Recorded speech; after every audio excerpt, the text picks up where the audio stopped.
अस्सलाम वालेकुम, मेरा नाम तलश ज़िया है और आज की वीडियो में हम लोग डिस्कस करेंगे कि वो तमाम बच्चे जो कि एमडी कैट को रिपीट करना चाहते हैं उनकी स्ट्रेटजी क्या होनी चाहिए, बच्चों के फेलियर का कॉज क्या होता है और एक जनरल सी गाइडलाइन भी बच्चों को दूंगा कि जिसमें हम बताएंगे कि आपको जो है डिफरेंट सब्जेक्ट्स को कैसे लेकर चलना चाहिए। उससे पहले आप लोगों की स्क्रीन पे एक छोटा सा पैगाम हमारी तरफ से, अगर तो आप एक रिपीटर हैं और आप चाहते हैं कि इस साल आप लोग अपने एमडी कैट के एग्जाम में अच्छा परफॉर्म करें, तो मैं आप लोगों को रिकमेंड करूंगा कि आप लोग मकसद की ऐप को जरूर ट्राई करें। इस ऐप के अंदर आपको ना सिर्फ तमाम सब्जेक्ट्स के वीडियो लेक्चर्स देखने को मिलेंगे, पर साथ ही साथ आपको 10,000 प्लस एमसीक्यूज का एक बैंक मिलता है जिसमें तमाम एमसीक्यूज के वीडियो सोल्यूशंस भी मौजूद हैं।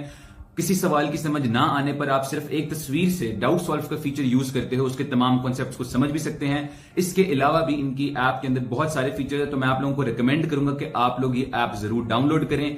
इनका जो एमडी कैट 2023 का बंडल है वो सिर्फ और सिर्फ 10,000 रुपीज में मौजूद है। अगर आप लोग हमजा अशरफ का प्रोमो कोड यूज करते हैं तो उस पर आपको 50% डिस्काउंट मिलेगा और ये सब फीचर्स आप लोग 5,000 रुपीज की फी पे सालाना बेसिस पे इस्तेमाल कर सकते हैं। तो आप इस ऐप को जरूर ट्राई करें।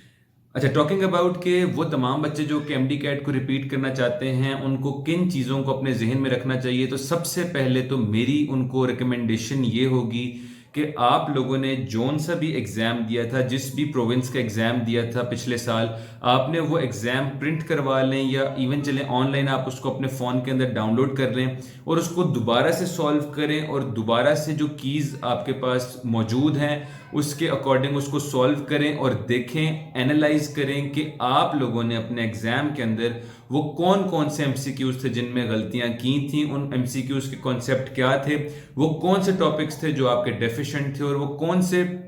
एमसीक्यूज थे जो आपकी किसी गलती की वजह से, किसी नेग्लिजेंस की वजह से या किसी मिस्टेक की वजह से जो है वो गलत हो गए। तो आप लोगों ने सबसे पहले तो अपना ऑडिट करना है और आपने देखना है कि उस एग्जाम में आपने कितने नंबर लूज किए, क्यों किए और उन नंबर्स को अब आपने दोबारा से लूज होने को कैसे प्रिवेंट करना है। उसका तरीका ये है कि आप लोगों के पास आप लोगों का सिलेबस होना चाहिए। फिलहाल इस वक्त तक आप लोगों ने कोशिश करनी है कि आप लोग जो लेटेस्ट सिलेबस आप लोगों के पास मौजूद है 2022 का, आप उसको फॉलो करें जब तक यूएचएस या पीएमडीसी या केएमयू या किसी भी प्रोविंशियल यूनिवर्सिटी की तरफ से कोई और मजीद अपडेट नहीं आती, तब तक आपने कोशिश करनी है कि आप लोग जो है अपना लेटेस्ट सिलेबस फॉलो करें। उस सिलेबस को फॉलो आपने ऐसे करना है कि आप लोगों ने उन टॉपिक्स को स्टार लगा देना है जिन टॉपिक्स को आप फील करते हैं कि पिछले साल जब आपने अपना एमडी कैट पहली दफा दिया था या दूसरी दफा दिया था तो वो जो टॉपिक्स थे आपके वो डेफिशिएंट थे या उनमें आपके जो है एमसीक्यूज बहुत ज्यादा गलत हुए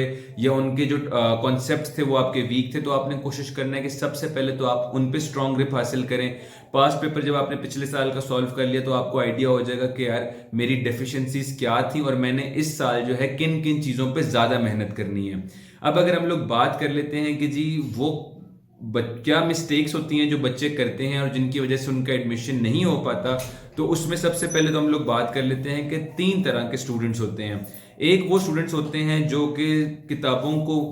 A to Z जो है उसका रट्टा लगा लेते हैं और वो जो है प्रैक्टिस बिल्कुल भी नहीं करते, यानी उनका तमाम फोकस जो है वो इस चीज पे होता है कि वो बुक्स को रट्टा लगाएंगे और उसको जो है वो A to Z सारा जो है वो घोल कर पी जाएंगे, लेकिन एमसीक्यूज वो बिल्कुल भी प्रैक्टिस नहीं करते और उनके नजदीक एमसीक्यूज को प्रैक्टिस करना जो है वो वेस्ट ऑफ टाइम कंसिडर किया जाता है। मेरा ये मानना है कि अगर आप लोग एमसीक्यूज की प्रैक्टिस नहीं करते तो आप लोगों का एमडी कैट को सिर्फ एस करना या पास करना ही नहीं, आप लोगों का उसको जो है अच्छे उसमें स्कोर करना भी डिफिकल्ट हो जाएगा और उसमें आपके जो है मार्क्स जो है मेरे नजदीक मेरा ये ख्याल है कि काफी कम आएंगे, क्योंकि जितना इंपॉर्टेंट आप लोगों का आपका तैयारी करना होता है उतना ही इंपॉर्टेंट ये होता है कि आप लोग जो है प्रैक्टिस भी करें।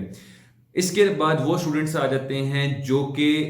जिनका तमाम फोकस जो है वो इस बात पे होता है कि जितने भी प्रैक्टिस बुक्स हैं, जितने भी ऑनलाइन रिसोर्सेज हैं, उस पे मौजूद जितने भी एमसीक्यूज हैं वो उनका A to Z जो है रट्टा लगाने लग जाते हैं और वो उन सारों की प्रैक्टिस करते हैं। उनकी कोशिश होती है कि हम मैक्सिमम रिसोर्सेज का यूज करें, हम नीट के भी करें, हम A लेवल के भी करें, हम O लेवल के एमसीक्यूज भी करें, हम FSC के भी करें, हम एमडी कैट के भी करें। मेरा ये ख्याल है कि वो बच्चे सारा फोकस इन चीजों पे इसलिए देते हैं क्योंकि उनके नजदीक ये कॉन्सेप्ट होता है कि हम इतने ज्यादा एमसीक्यूज कर लें कि जो हमारे एग्जाम के अंदर एमसीक्यूज आएंगे वो उस तमाम बैंक जो हमने प्रैक्टिस किया हुआ है उसके अंदर से ही आएंगे। एक बात याद रखिएगा कि बहुत कम चांसेस होते हैं कि आपके एग्जाम में आने वाले एमसीक्यूज जो है वो ए टू जी जो है कहीं से छापे जाएंगे या कहीं से उनको जो कॉपी पेस्ट कर दिया जाएगा। जो भी बैंक होता है, पीएमडीसी का है, पीएमसी का या यूएचएस का है, वो जो है टीचर्स जो है वो मिलकर उसको बनाते हैं और उसमें बहुत कम चांसेस होते हैं कि कोई जो है आपका जो कॉपी पेस्टेड एमसीक्यू होगा। इसलिए कोशिश करनी है कि पढ़ें भी अच्छा, प्रैक्टिस भी अच्छी करें, लेकिन ये ना हो कि आप लोग जो है कॉन्सेप्ट्स को साइड पे करके, इंफॉर्मेशन को साइड पे करके या तो बुक्स का ए टू जी रट्टा लगा लें, ये जितने भी एमसीक्यूज अवेलेबल है नेट के ऊपर आप उनका रट्टा लगा लें। और इसमें फिर आपके पास ये भी आपने सोचना है कि आपने अगर फॉर एग्जाम्पल 20,000 या 25,000 या 30,000 एमसीक्यूज कर भी लिए हैं तो ये कभी भी मत सोचिएगा कि आपको एमडी कैट वाले दिन तक वो सारे याद रहेंगे। और ये भी जहन में रखें कि अगर कोई एमसीक्यू रिपीट नहीं होता तो फिर आप लोग क्या करेंगे। इसलिए आपने कोशिश करना है कि अपना मेन फोकस आप डायरेक्ट करें टुवर्ड्स द यूजफुल थिंग। ये वो दो रीजन हैं जो मेरा ख्याल है कि 90% ऑफ द स्टूडेंट्स जो है ना वो यहाँ पे लैग करते हैं और ये वो मिस्टेक्स है जो वो करते हैं। और वो 10% स्टूडेंट जिनका एडमिशन होता है या जो अपने ड्रीम मेडिकल कॉलेज में एडमिशन ले लेते हैं, उनकी अप्रोच क्या होती है? उनकी अप्रोच ये होती है कि उनका जो गोल होता है वो होता है उन्होंने एमडी कैट को एस करना है। और उनका जो तरीका होता है पढ़ने का वो ये है कि वो सेल्फ स्टडी भी प्रॉपर करते हैं, बुक को भी वो प्रॉपर तरीके से करते हैं और एमसीक्यूज को भी प्रॉपर तरीके से करते हैं, कॉन्सेप्चुअली करते हैं, जो गलतियां होती हैं उन पे फोकस करते हैं। किसी एमसीक्यू का जवाब अगर नहीं आ रहा तो बजाय कि आप तुक्के लगाएं या चीटिंग करें, वो उसको मार्क करेंगे, वो अपने एग्जाम से एक दिन पहले भी उसको देखेंगे और एग्जाम तक आने वाले हर दिन को वो उसको जो है एनालाइज करेंगे कि उनके कौन से टॉपिक्स वीक हैं, कौन सी चीजों में वो लैग करें और उन्होंने उसको इंप्रूव किस तरह से करना है। मेन चीज आपकी होती है आपने कॉन्सेप्ट बिल्ड करने और इन्फॉर्मेशन जो है बुक की आपने उसको जो अच्छे से पढ़ना है और साथ उसको टेस्ट करने के लिए आपने एमसीक्यूज को प्रैक्टिस करना है। ना तो आपने एमसीक्यूज को इतना ज्यादा प्रैक्टिस करना है कि आपकी दूसरी चीज पे आपको कॉम्प्रोमाइज करना पड़े और ना ही आपने दूसरी चीज पे इतना कॉम्प्रोमाइज करना है या इतना उस पर टाइम देना है कि आपको जो एमसीक्यूज पे कॉम्प्रोमाइज करना पड़े। हमेशा कोशिश करनी है कि आपने बैलेंस मेंटेन करना है बिटवीन टू थिंग्स। एक आपकी जो पढ़ाई है, जो स्टडी है उसको और जो प्रैक्टिस है, और दूसरा जो आपकी पढ़ाई है और जो आपकी फिजिकल फिटनेस है। बच्चे जो हैं बहुत अपने माइंड को जो है स्ट्रेस में ले आते हैं और माइंड को बहुत ज्यादा जो है ओवर यूज करते हैं during their MD cat season, और इतनी वो स्ट्रेस होती है कि आपका माइंड जो है ना वो कुछ देर तक जवाब दे जाता है और एग्जॉस्ट हो जाता है और आपको वैसे ही आप जितना मर्जी सो लें, आप जितना मर्जी रेस्ट कर लें, आपको एक थकान सी फील होती है, जिसकी वजह से इन द ग्रेटर इमेज अगर आप देखें तो आपके एमडी कैट की तैयारी बहुत ज्यादा इफेक्ट होती है। कोशिश करनी है जब आप लोग एमडी कैट देने के लिए तैयार हुए हैं तो आप लोगों ने रिस्क कोई नहीं लेना। आपके जहन में आपका गोल जो है वो डिफाइन होना चाहिए। आपको बस पता होना चाहिए कि मैंने अपना जो है ना पूरा जोर लगा देना इस एग्जाम को ना सिर्फ पास करने के लिए बल्कि इसमें अच्छे मार्क्स लेने के लिए। ये मैटर नहीं करता कि जी आपके एफएससी में कितने मार्क्स हैं, क्या हिसाब किताब है, that is a separate thing और उसके लिए आपने अलग से एफर्ट करना है। But once all that is done, अब आपने कोशिश करनी है कि जितना भी जोर है ना आप लगा दें एमडी कैट में। क्या पता कि आपके एमडी कैट में इतने अच्छे मार्क्स आ जाएं कि आपके जो है एफएससी के जो मार्क्स है वो कंपनसेट हो जाएं। रिपीटर्स को इस बात का पता होना चाहिए कि एक, उन्होंने र्यूमर्स के अंदर नहीं पढ़ना और दूसरा उनको स्टैटिस्टिक्स के बारे में पता होना चाहिए कि हर साल मेडिकल कॉलेजेस में एडमिशन लेने वाले तकरीबन आधे से ज्यादा बच्चे जो हैं वो रिपीटर्स होते हैं। तो वो अपना दिल छोटा ना करें कि हम किसी से कम हैं या हमें पता नहीं क्या होगा। ना तो आपको आपके एडमिशन से पहले डिफरेंटली ट्रीट किया जाता है, ना ही आपको एडमिशन के बाद डिफरेंटली ट्रीट किया जाता है। आपके ऊपर बस एक दफा टैग लग जाए कि आप जो इकबालियन है, आप केमकोलियन है या आप किसी भी मेडिकल कॉलेज से हैं, किसी ने आपसे ये नहीं पूछना कि यार तुम रिपीटर थे या नहीं थे, तुमने कितनी दफा रिपीट किया था। मैटर ये करता है कि एंड पे आप कहां तक पहुंचे हैं, आपने अपना गोल अचीव कर लिया या नहीं कर लिया, और ये कि आपने जितनी मेहनत की थी आपको उसका सिला मिला है कि नहीं मिला। जनरल एडवाइस दे दूं अगर थोड़ी सी अबाउट द जो सब सब्जेक्ट्स हमारे होते हैं एमडी कैट के अंदर, एक छोटी सी एडवाइस रिगार्डिंग साइंसेज, कोशिश करें कि उनमें आप अपना मैक्सिमम टाइम इन्वेस्ट करें, उनको थॉरो तरीके से पढ़ें, उनके कॉन्सेप्ट्स को अच्छे तरीके से देखें और उनके एमसीक्यूज की जितनी ज़्यादा प्रैक्टिस कर सकते हैं करें। अपनी गलतियों को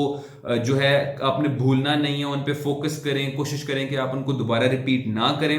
कमिंग टूवर्ड्स इंग्लिश, तो उसमें मैं आप लोगों को ये रिकमेंड करूंगा कि आप पिछले साल के पास्ट पेपर्स देखें और इस चीज का अंदाजा लगाएं कि कोई डिफिकल्ट वोकैबुलरी आप लोगों से नहीं पूछी जाती। जो वोकैबुलरी और ग्रामर आपके एग्जाम में आती है वो बहुत सिंपल होती है। आपके अगर एफएससी की आपकी नॉलेज अच्छी है इंग्लिश की, और आपकी वैसे भी अगर स्पोकन और जो आपकी इंग्लिश है वो बेहतर है, तो आपको मेरा ख्याल है कि कोई उसमें बहुत ज्यादा मेहनत करने की जरूरत नहीं पड़ती। कोशिश करनी है कि जो सिनोनिम्स और एंटोनिम्स जो इतने मुश्किल हैं उनके अंदर ना पड़े। वोकैबुलरी के अंदर भी मोस्टली आपके जो वर्ड की जो स्पेलिंग होती है ज्यादातर उसको टेस्ट किया जाता है। सिनोनिम्स एंटोनिम्स बहुत रेयर होता है कि पूछेंगे, और अब तो मेरा ख्याल है कि पिछले साल और जब मैंने भी एमडी कैट दिया था तब से उन्होंने वो पूछने का ट्रेंड ही खत्म कर दिया है। कोशिश करें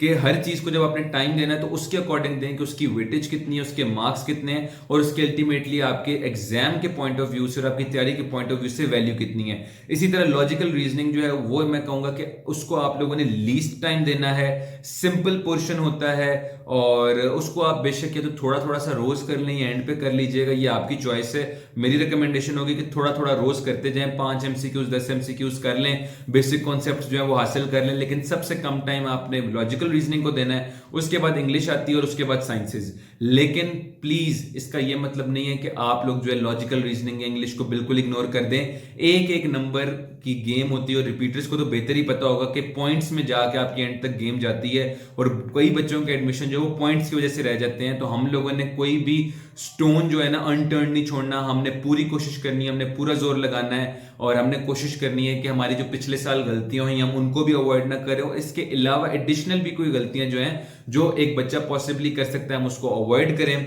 स्ट्रेस ना लें, बबल्स को प्रॉपर तरह से फिल करें, टाइम को प्रॉपर तरह से मैनेज करें, मैक्सिमम प्रैक्टिस करें, एफएलपीज की प्रैक्टिस करें, टाइम करके प्रैक्टिस करें, बेहतरीन रिसोर्सेज का यूज करें, ताकि अल्टीमेटली आप लोग भी अपने तमाम साथ वाले बच्चे जिनका पिछले साल एडमिशन हो गया, आप उनकी तरह अपने ड्रीम मेडिकल कॉलेज में एडमिशन हासिल कर सकें।